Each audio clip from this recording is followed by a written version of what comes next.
Welcome to the Urban Scope podcast with another episode. Um, Today, I will be discussing the new Fox Sports 1 lineup and the different shows that they're offering post Skip Bayless. Most of these shows are starting on, well, these changes are starting on September 3rd. They've changed a couple names of some of these shows. They've changed the lineups.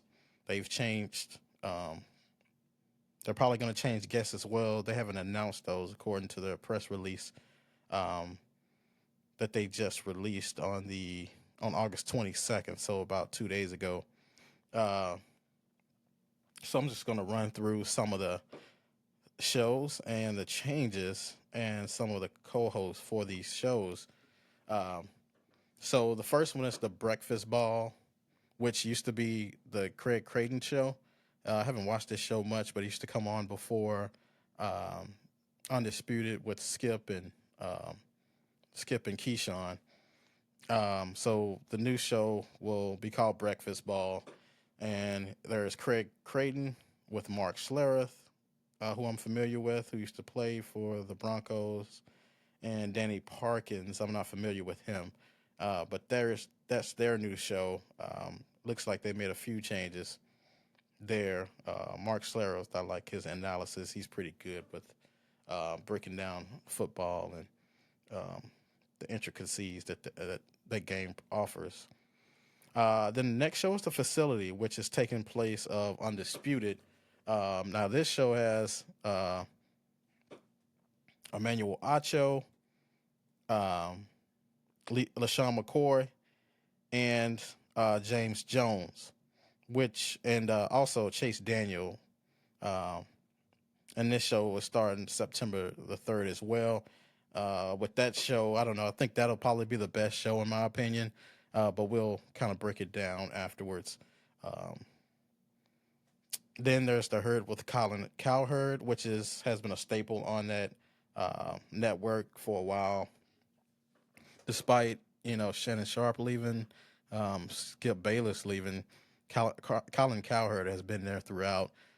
He had changed co-hosts quite a few times, and looks like he's gonna stick alongside Jason McIntyre. So that show stays the status quo. First Thing First is staying the same as well, uh, with Nick Wright, Chris Broussard, and Kevin Wiles. Um, that show has been the same for the last couple of years. I haven't watched it much. Nick Wright is kind of a tough watch for me, just to be honest.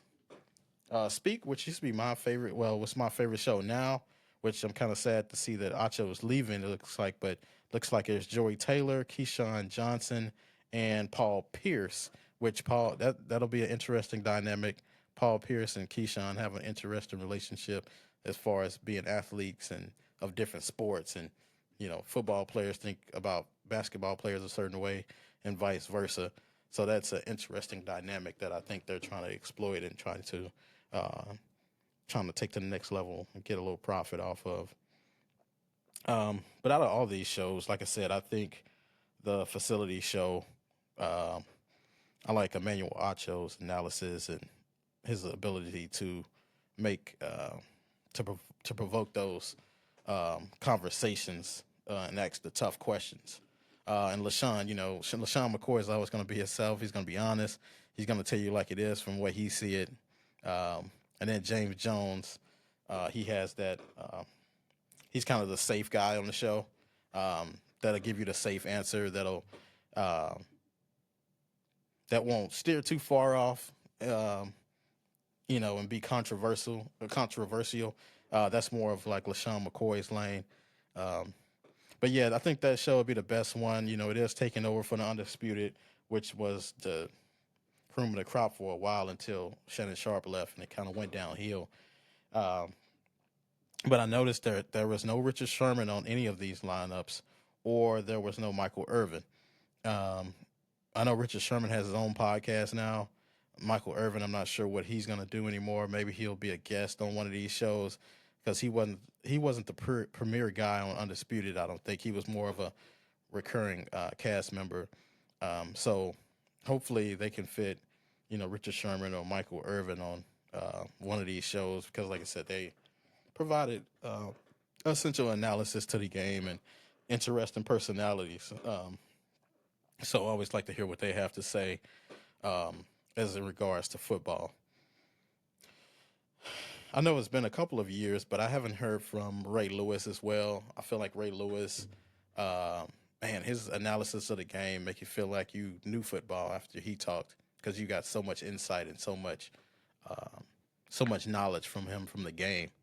Um, just being a first-hand Hall of Famer and one of the best to ever do it.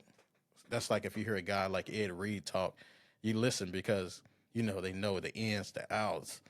They studied thousands of hours of film.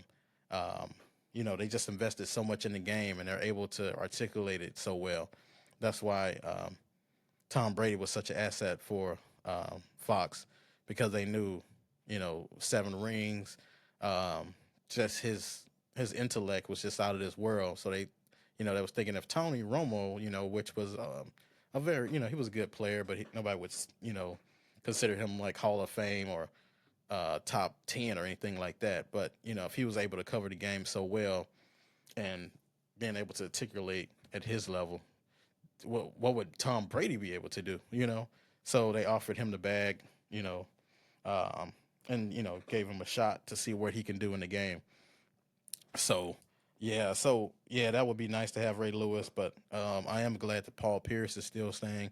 Paul Pierce has a has an amazing personality that like one of those uncles or something like that. So he's kind of in the same mold of a Shannon Sharp, and I think with his with proper growth, pause, and evolution, I think he could be the next level up there, and they can and he can rejuvenate this network, especially with ESPN and what they're doing right now.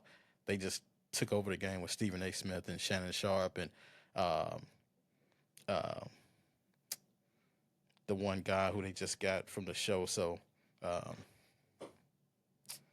so they just they're the top network now. They always been like the top network, but at one point Fox Sports was able to compete just a little bit and stay afloat until the exit of Shannon Sharp. Um, but it made me think about this lineup and what the new podcast space has done to Fox Sports and maybe even ESPN because they had a bunch of cuts pretty much every year in the last couple of years with the advent of the podcast space and um, with Pat McAfee and what Pat McAfee was able to do. In business they tell you if you can't beat the competition, buy them out. So they offered Pat McAfee a deal and put him on the network and was able to kind of get rid of a competing interest that they had and being able to control the market a little bit more. McAfee is uh, he has that fan base already and he already brung a fan base to ESPN, so people that watch this show can come to ESPN and they can get more viewers and be able to stay afloat and being able to preserve the employees that they do have. Um, you know, Stephen A. Smith is looking for, they say, upwards of $25 million a year. So to be able to pay him and to keep him, because you're going to want to keep him. He's, like I said, he's the mainstay. Even when Skip left, he was there and it became his show and he was able to keep the network afloat with his personality and controversial statements, mostly towards the Cowboys, but mostly he tells it like it is and how he sees it. So a lot of people, like I said, that stuff sells, especially in that field. But with the other people coming up with podcasts and um, you know, um, it is what it is with Kim and Mace and other things like I think it's still room in the market for a lot of people, just to have their own shows and watch ESPN as well. ESPN is one of the shows you want to watch that's button up. You might be at the doctor, the dentist, you might be in an appointment somewhere, and ESPN is on the lobby. They're not going to play a show like Cam and Mace because they're more, it's more urban, more geared towards um, a certain base. So, and plus it's YouTube, pretty much YouTube exclusive. So, um, there's still a place for ESPN and these podcasts. Like I said, it's enough content to go around for everybody. I don't think the market can ever get too saturated with content, um, especially with people taking. People have to take vacations. People have to take breaks. The content slows down. You can only watch so much content it is. I know a lot of time when I'm at work or I'm at somewhere, I like to listen to stuff as I try to be productive. So yeah, it'll be interesting to see where Fox Sports is going with their new lineup and see how this if this turns out to be successful. Most of the shows like the Colin Cowherds and I think maybe Speak is those two shows have been on for you know I think upwards towards a decade now. So those shows seem to be very successful. They might have changed the host out on these shows, but for the most part, they kept the same name. These other shows have switched names, switched personalities. So it seems that only two shows have been successful uh, for the most part. So yeah, it'll be interesting to see where it goes, and I'll keep an update on it. All right, thank you for tuning in.